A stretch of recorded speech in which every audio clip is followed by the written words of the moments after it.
He had only one horse left, and it was the only thing keeping his struggling ranch alive. Then, one cold morning, an exhausted Apache mother appeared at his gate and asked for help. Without hesitation, the cowboy gave her his last horse. He thought he had lost everything. But 3 days later, hundreds of riders appeared on the horizon, heading straight toward his ranch. What they wanted from him was something he never expected. Cummins Morgan had learned to live with less. His ranch sat far beyond the nearest town, surrounded by dry hills and endless stretches of open land.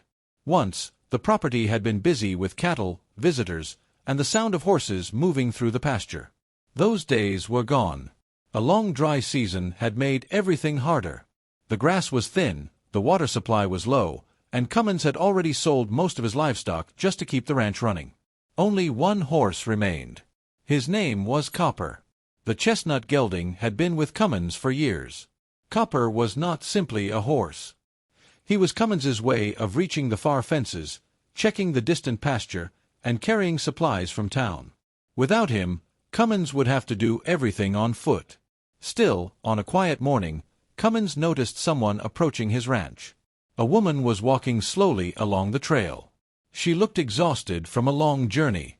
Her name was Lena, an Apache mother searching for her family after becoming separated from them on the trail. Cummins offered her water and a place to rest. After drinking, Lena explained that she needed to reach her family before nightfall. Then she looked toward the stable. Cummins understood immediately. "You need a horse," he said. Lena lowered her eyes. "I was hoping you might help me." Cummins glanced toward Copper. He had only one horse left. Giving Copper away could make the next few weeks nearly impossible. For several moments, Cummins said nothing. Then he remembered something his father had told him many years earlier. When you have enough to help someone, do not pretend you have nothing. Cummins walked into the stable. He brought Copper outside. Lena stared at him. "You need this horse." "I know. Then why are you giving him to me?" Cummins placed the reins in her hand. "Because you need him more than I do today." Lena looked at him with quiet surprise. She promised she would return when she could. Before mounting, she removed a small woven bracelet from her wrist and handed it to Cummins. "Keep this," she said. "Someone will understand what it means." Cummins watched as Lena rode away with Copper along the distant trail. He stood there until they disappeared beyond the hills. Then he turned toward the empty stable. For the first time, Cummins wondered whether he had made a terrible mistake. He had just given away the last horse he owned. What he did not know was that, 3 days later, hundreds of riders would appear on the horizon. The first morning without Copper felt strangely quiet. Cummins woke before sunrise out of habit and walked toward the stable. For a moment, he expected to hear the familiar sound of Copper shifting his hooves. But the stall was empty. Cummins stood there for a while, then sighed and picked up a bucket. Without a horse, every job became harder. He walked nearly a mile to inspect the northern fence. By the time he returned, the sun was already high. Still, Cummins told himself he had made the right decision. Lena had needed Copper. That was enough. By afternoon, however, doubt began to creep into his mind. He wondered how he would get supplies from town. He wondered how long he could continue checking the far side of the property on foot. But he refused to regret helping someone. The following day, Cummins noticed something unusual near the northern trail. Fresh hoofprints crossed the dry ground. There were several horses. He followed the tracks for a short distance before turning back. He could not explain why, but he felt as though someone had been watching the ranch. That afternoon, his old neighbor Samuel stopped by. Samuel looked toward the empty stable. "You really gave Copper away?" Cummins nodded. "She needed him." Samuel shook his head slowly. "That was the only horse you had." "I know." Samuel noticed the woven bracelet around Cummins's wrist. "Where did you get that?" "A woman named Lena gave it to me." Samuel's expression became serious. "An Apache woman?" Cummins nodded. Samuel studied the bracelet carefully. "I have seen something like that before." "What does it mean?" "I am not completely sure. But I have heard that some families use things like this to show gratitude." Cummins looked at the bracelet. "I only gave her a horse." Samuel smiled faintly. Sometimes people remember kindness longer than they remember anything else. The next morning was the third day since Lena had left. Cummins was repairing a section of fence when he heard a distant sound. At first, he thought it was thunder. Then he looked toward the hills. Dust was rising along the horizon. A single rider appeared. Then another. Then several more. Cummins stopped working. Within minutes, the distant line seemed to stretch across the entire ridge. There were riders everywhere. Hundreds of them. Cummins slowly walked toward the porch. His eyes remained fixed on the horizon. Then he saw something familiar among the approaching riders. A chestnut horse. Copper. Cummins's heart began to race. He looked down at the bracelet around his wrist. Suddenly, Lena's final words came back to him. "Someone will understand what it means." Cummins stood silently as the riders continued toward his ranch. Cummins stood on the porch as the riders slowly approached the ranch. He could see hundreds of horses moving across the open land, but there was no sense of panic among them. They traveled together in a calm, steady line. Then Cummins recognized the rider near the front. It was Lena, and beside her was Copper. Cummins stepped down from the porch. Lena stopped several yards away and climbed from the saddle. "You came back," Cummins said.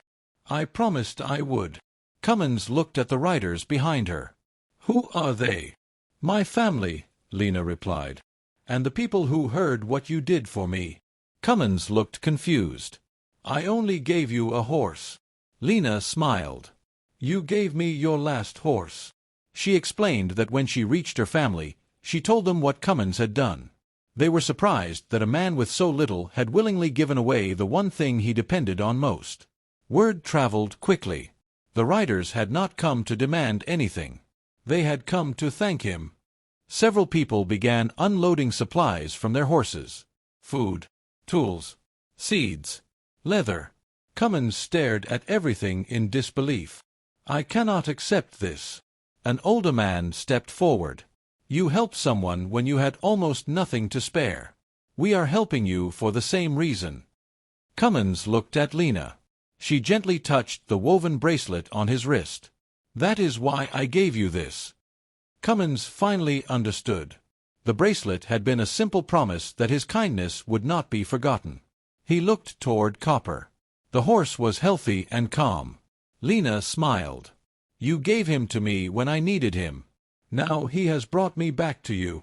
For the first time in years, Cummins felt the loneliness of his ranch beginning to disappear. The riders had arrived expecting to thank one man.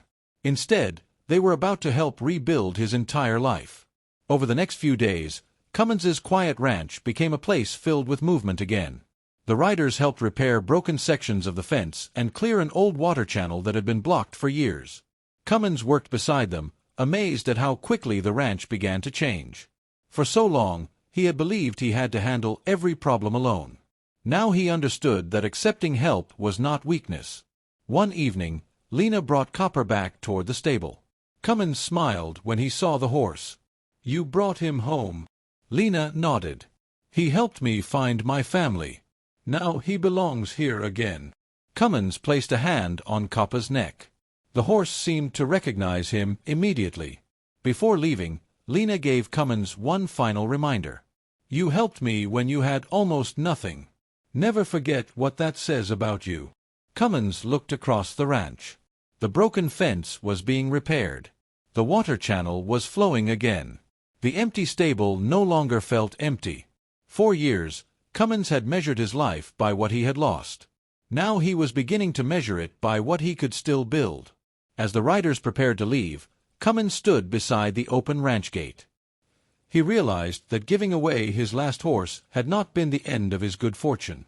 It had been the beginning of something he never expected. And he knew he would never look at that empty stretch of road the same way again.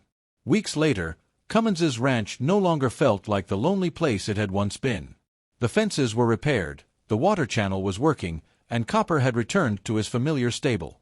But the greatest change was Cummins himself. Neighbors began stopping by again.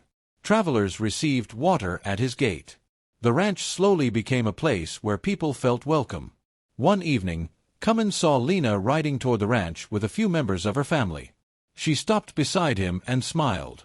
"You gave first," she said. Cummins looked at Copper. "I only gave a horse." Lena shook her head. "You gave what you needed most." Those words stayed with Cummins long after she left. As the sun disappeared behind the hills, he stood beside the open ranch gate. 3 days earlier, he had believed giving away his last horse might leave him with nothing. Instead, that one decision brought friendship, trust, and hope back into his life. Cummins looked toward the distant trail and smiled. He finally understood that kindness does not become smaller when it is given away. Sometimes, it comes back in ways you could never imagine. If this story touched your heart, remember that sometimes the smallest act of kindness can create a chain of events that changes many lives. Cummins thought he was giving away the last thing he had, but his decision brought friendship, trust, and hope back to his lonely ranch. Like this video if you believe kindness can make a difference, even when we have very little to give. Subscribe and turn on notifications for more emotional Western frontier stories filled with courage, compassion, unexpected encounters, and unforgettable journeys. Comment below. Would you have given away your last horse to help someone in need? Share this story with someone who enjoys powerful Old West stories with meaningful endings. This is a fictional Western story created for entertainment. The characters, events, and locations are part of an original narrative and are not intended to represent a factual historical account.